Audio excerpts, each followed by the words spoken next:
ঘোড়াঘাট উপজেলার ইতিহাস অনুযায়ী এটি একটি প্রাচীন জনপদ যার ইতিহাস মহাভারতীয় যুগ পর্যন্ত বিস্তৃত। এই অঞ্চলে মৌর্য, গুপ্ত, পাল, সেন, তুর্কি, সুলতানি, পাঠান, মোগল, নবাবী এবং ইংরেজ শাসনের প্রভাব ছিল। ঘোড়াঘাট ব্রিজ, যা করতোয়া নদীর উপর অবস্থিত, দিনাজপুর জেলার ঘোড়াঘাট উপজেলার একটি গুরুত্বপূর্ণ অবকাঠামো।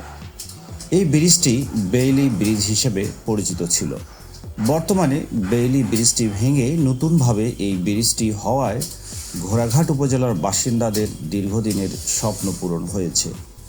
করতোয়া নদীর উপর অবস্থিত এই ব্রিজটি ঘোড়াঘাট এবং পলাশবাড়ী উপজেলার মধ্যে যোগাযোগ রক্ষায় গুরুত্বপূর্ণ ভূমিকা পালন করে।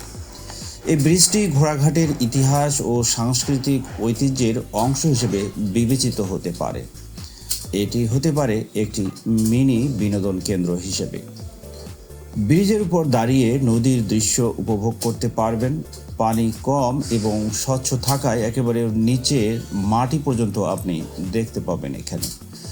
অনেকেই আবার বিকেলে মেতে ওঠেন নৌকা ভ্রমণে। শুক্রবার এবং শনিবার এই জায়গাটি বেশ জমজমাট থাকে।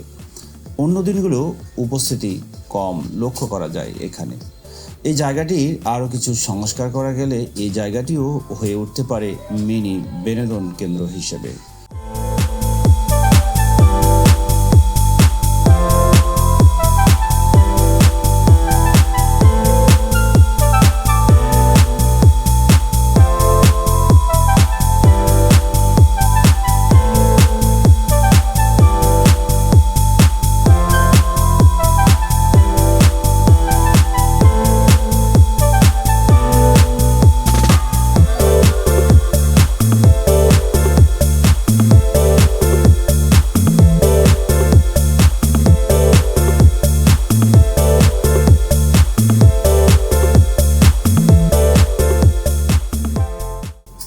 সবাইকে ধন্যবাদ জানিয়ে শেষ করছি আজকের মতো এই ভিডিও। আল্লাহ হাফিজ।